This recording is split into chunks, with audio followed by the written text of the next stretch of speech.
So I've decided that in this sampler I'm going to do a seasonal theme in the 4 corners of my 9-patch block. So I've already done a summer flower, and today I'm going to show you how to do a spring blossom tree in the bottom right hand corner. And we're going to learn a new stitch. It's called long and short stitch, and it's really good for adding texture to a piece of work. It's very much like satin stitch, so you start off by making a longer stitch, and then right next to it you make a shorter stitch. It's a bit like brickwork is the way I like to think of it. So all the pieces fit together, but they're not uniform in length. So you're still not looking for any gaps between stitches, but they won't finish in a uniform place. There'll be different lengths. So I work along in one row from left to right. And in this case, because I'm trying to go for a tree effect, I'm looking to have a very uneven bottom so that it looks as if my tree is fading into the ground. You know, it's got roots feeding into the soil. And I've also drawn my tree in such a way that it's gently sloping on the right hand side, so that it just gives a bit of interest.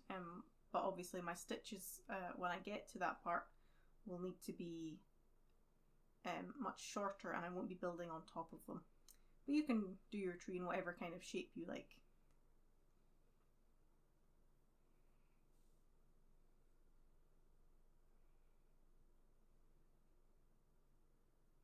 You can really see now that the bottom of my tree is very uneven.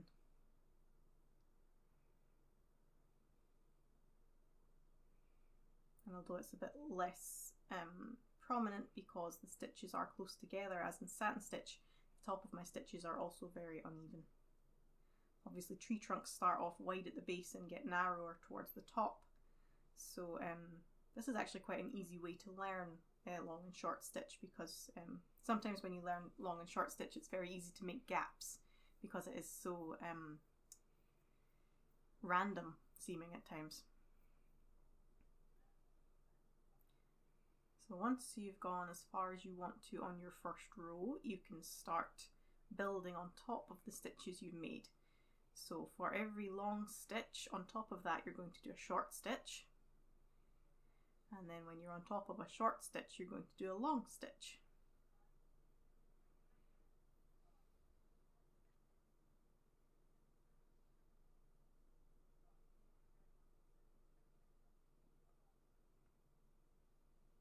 I'm also using a variegated thread for this, so my tree should start off quite a light colour at the bottom and darken as it gets up towards the branches.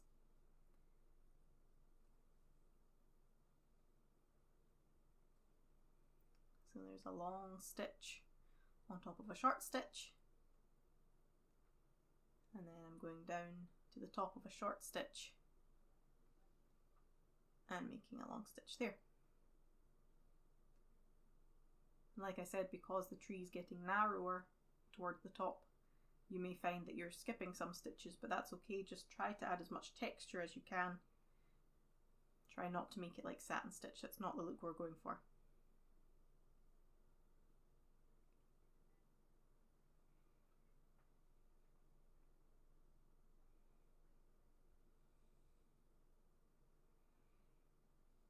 Because it had been a while since I drew the outline of my tree, I found it a little difficult to see the pencil lines on the left hand side of my trunk.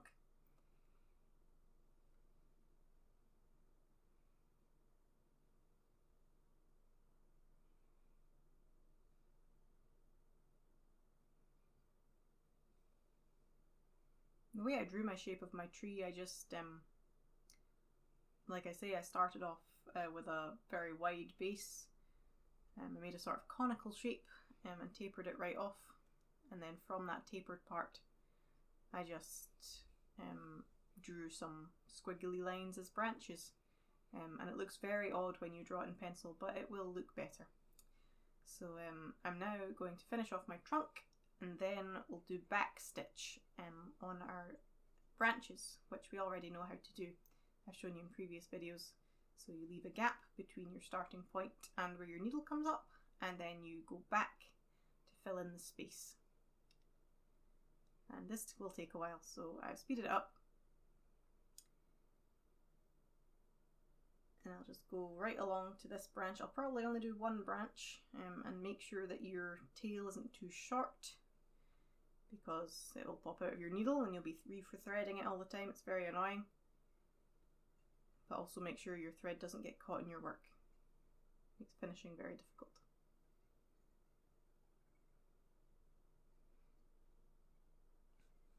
Okay, so I'll just do the last stitch here, and then remember to tie off your threads. So go under the stitches you've made. You might choose to do that a couple of times because this is very fine work. There's not a lot of stitches that are close together. And just cut off the end.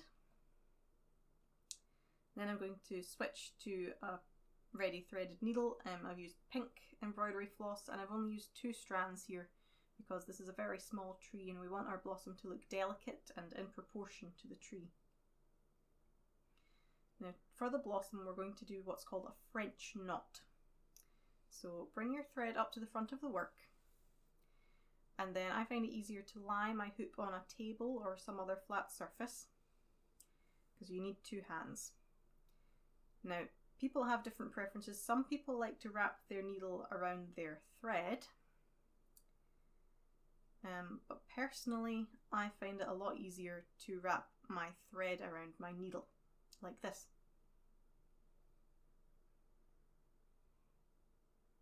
And I wrapped it quite a few times just to get a feel for what it would look like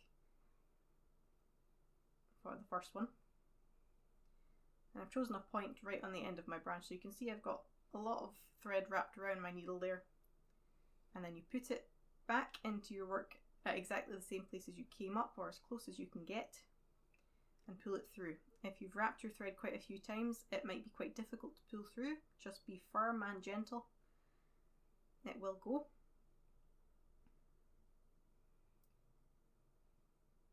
And then you'll form a knot on top of your work.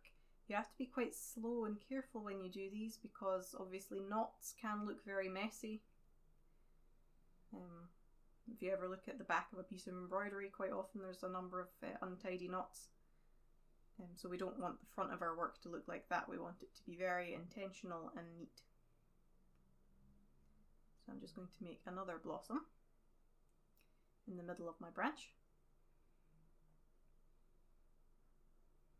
I'm going to wrap my thread around my needle again, but I'm maybe just going to do 4 wraps this time because I think that first blossom was very bulky, too big in proportion to the trunk and the branches. So that one's a little smaller, that's better.